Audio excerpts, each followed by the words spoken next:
el canal de los diputados y lo tenemos al diputado Fernando Iglesias, justamente de la oposición. ¿Qué tal, Iglesias? ¿Cómo va? Karin Cohen, ¿cómo anda?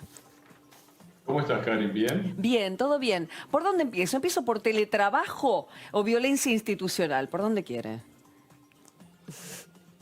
Es lo mismo, los dos forman parte de la agenda, como vos prefieras. Vos sos No, no, la... bueno, tal vez como está fresquito y pude escucharlo al diputado Yasky, tal vez, bueno, hablando justamente de Astudillo y de la comisión que se va a armar y toda la tensión que genera, usted ha sido muy crítico por la actuación de este gobierno con justamente violencia institucional, ¿no? Tantas denuncias, tantas desapariciones y muertos también. Sí, me parece que el cuadro es apabullante, ¿no? A nosotros nos buscaban con una lupa y no nos encontraron nada, hasta el punto que tuvieron que inventar un desaparecido que después se demostró que no era desaparecido.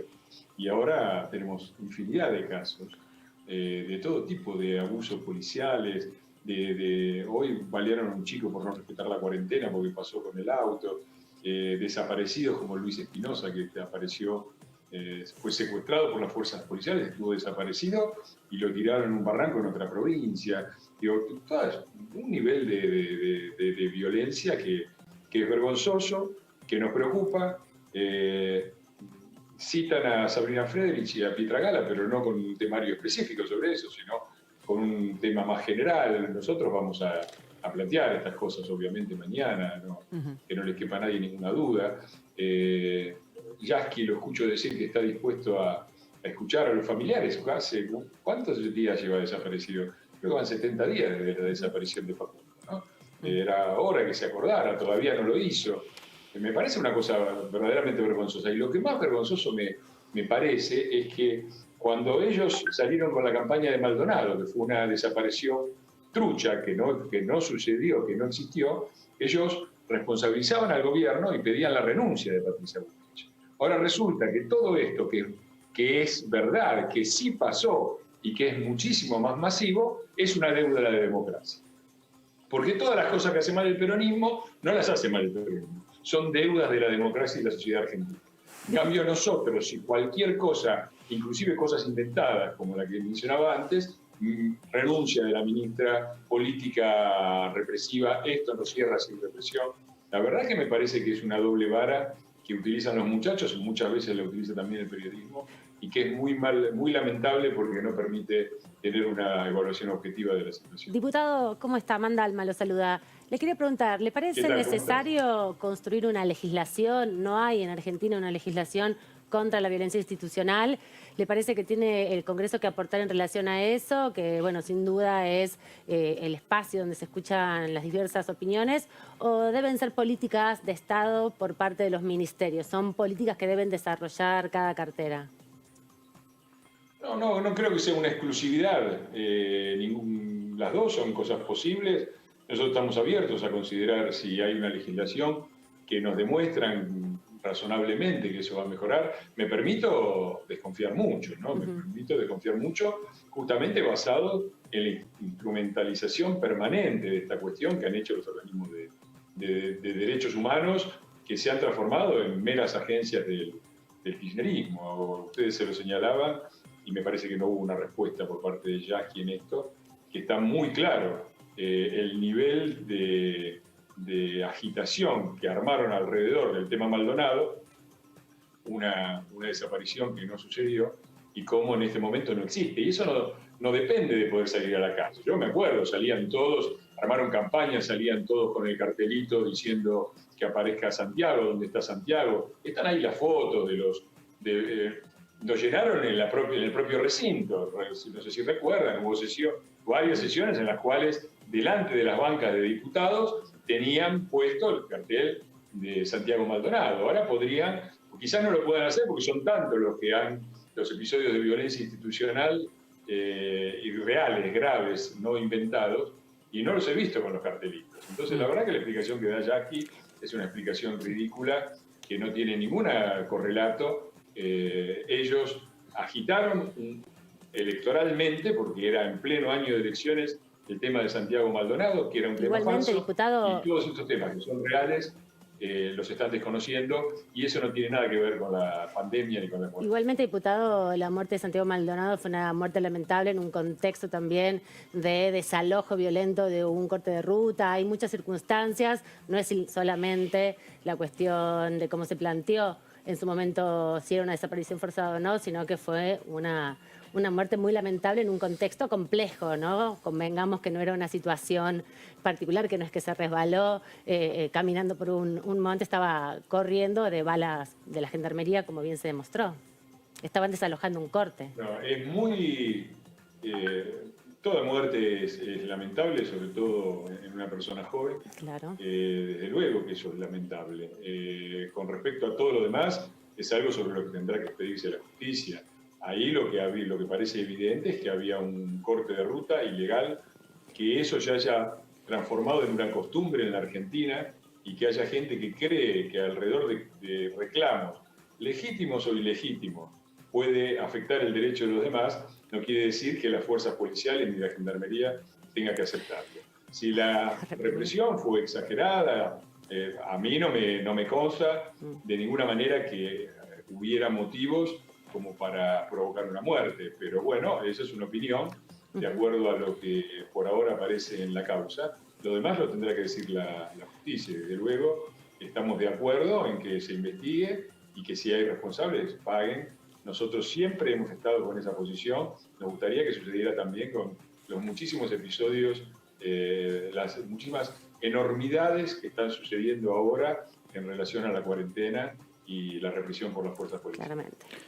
Diputado Iglesias, ¿cómo le va? Martín Natale lo saluda. Los cambios de tema los llevo al tema bien de la arena política. Durán Barbas, quien fuera un asesor de lujo del gobierno de Macri, acaba de decir de que Macri no es el líder de la oposición, ni existe oposición hoy en la Argentina, y dijo que no le hubiese recomendado a Macri ir a Francia. ¿Coincide con estas apreciaciones? ¿Cree que Macri no es hoy el líder de la oposición? A ver, Macri se transformó en el líder de Cambiemos a través de un mecanismo democrático. Hubo una interna en donde se disputó la candidatura presidencial del año 2015, Macri por el PRO, Carrió por la coalición cívica y Sanz por la Unión Cívica Radical. Y el resultado fue abrumador a favor de Mauricio Macri, por eso fue nuestro candidato presidencial y nuestro presidente. Como tal, obviamente, eso lo constituyó desde un lugar institucional en un líder general de todo lo que fue Cambiemos. Terminada la presidencia, en Juntos por el Cambio, por supuesto que no hay líderes designados. Nosotros no somos un partido como el justicialista o el movimiento peronista, que necesita tener un líder único que coordina a todos los demás. No tenemos una idea de verticalismo, ni creemos que todos tienen que opinar lo mismo. Nosotros somos una coalición amplia, pluralista. Claramente, creo que Mauricio Macri es uno de los principales líderes, lo sigue siendo. Es cierto que se perdieron las elecciones, también es cierto que se sacaron más votos en el 2009 que en el 2015, en la misma instancia electoral se sacó el 41% contra el 34% que habíamos sacado en esa misma instancia electoral en el 2015, y que el que encabezaba la boleta era Mauricio Macri. De manera que legítimamente él es uno de los líderes. Los demás también me parece muy bien. Hay muchos más, hay jefes de gobierno como Horacio Larreta, los gobernadores radicales, el propio Cornejo, que es el presidente del radicalismo, tienen legítimas aspiraciones a liderar. Eso se irá claramente definiendo con el transcurso de los días. La verdad es que no tenemos la cabeza puesta en eso. Me parece que el país está pasando por una emergencia muy grave, tanto en lo sanitario, como en lo económico, como en lo institucional, como para que nosotros tengamos la cabeza puesta en esas cosas. Bien.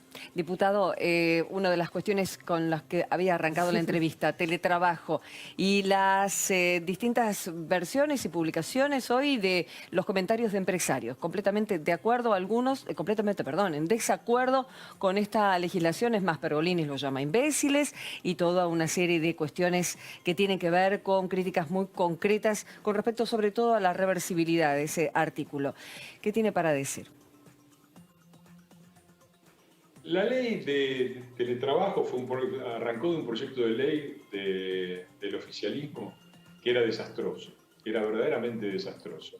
Entonces nosotros teníamos dos posiciones.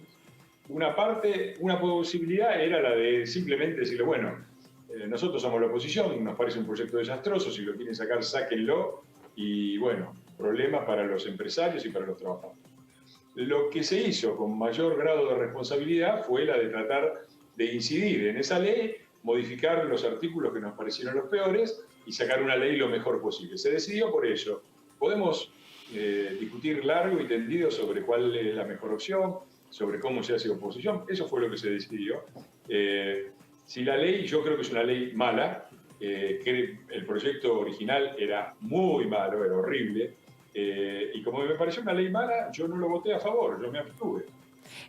Perfectible. Con gran parte de las críticas que se hacen. Y también hay que tener en cuenta una cosa, que cada 4 años, o cada 2 años, mejor dicho, la ciudadanía argentina elige a sus representantes. Si elige como representantes a los miembros del Frente de Todos, va a tener leyes que sean más bien como las que hace el Frente de Todos. Entonces, me parece que hay ciertas observaciones por parte del señor Pergolini que se las podría tener para él, o se las debería adjudicar a la ciudadanía argentina, que es la que eligió estos representantes, ¿no? Bueno, pero volvamos al teletrabajo por un momento. Hay que promulgarla ahora la ley. ¿Qué artículo, qué situación podría ser más perfectible? Está bien, la ley no le gusta, no la votó, pero ¿qué situación podría ir en pos de que el trabajador tenga un derecho y que el empleador pueda dar un laburo sin esta situación de restricción que siente frente al tremendo control que siente que le da la ley? Algunos empresarios, no todos. Bueno, yo desde ya me parece que es un nivel de regulación excesivo. En la Argentina parece que nos movemos entre extremos de laissez-faire absoluto, de liberalismo absoluto, en donde no hay que regular nada, y caemos en una situación de regulación excesiva. Me parece que hay algunas disposiciones, como la de mantener el lugar en las oficinas, que bordean el ridículo, ¿no? Nosotros, de todas maneras, ya hemos pasado por el procesamiento de la ley.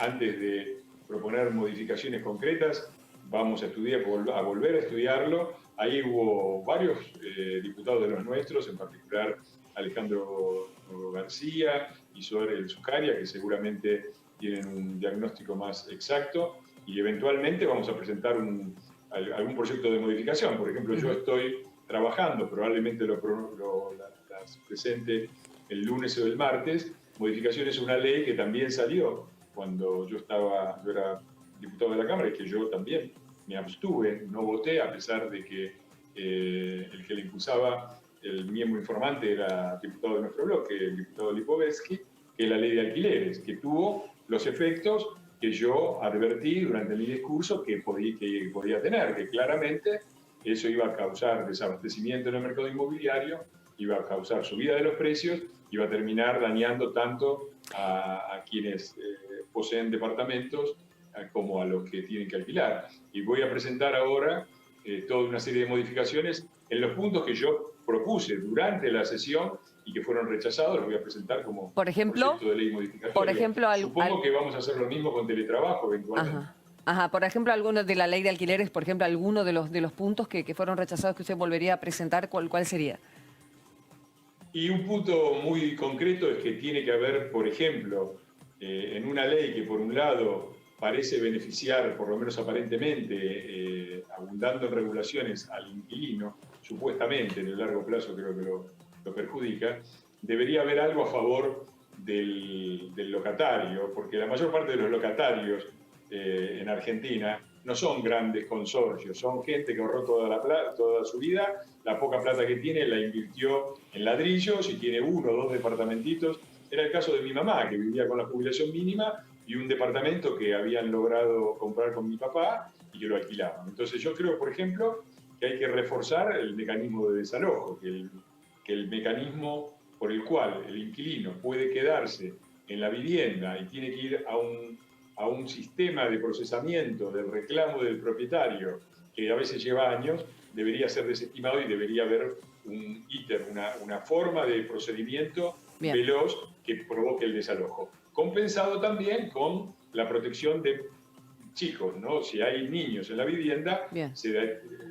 mi proyecto incluye que se le dé intervención a los organismos de protección Bien. de los derechos de los niños y adolescentes para que no haya abusos tampoco en este sentido y los chicos estén protegidos. Bien. Pero está claro que si uno alquila por un precio muy bajo durante 3 años, tiene que tener por lo menos un mecanismo por el cual, si dejan de pagarle, la vivienda quede desocupada, porque si no, nadie va a alquilar y van a seguir subiendo los alquileres. Bien, Fernando, vamos a ver entonces esto cómo se presenta, si lo presentan la semana que viene y qué es lo que va a suceder, y ahí vamos a estar atentos para la difusión y comprender un poco mejor cómo se van dando las cosas. Gracias, diputado, muy amable. Gracias a ustedes por el interés. Saludos. Hasta luego. Bueno.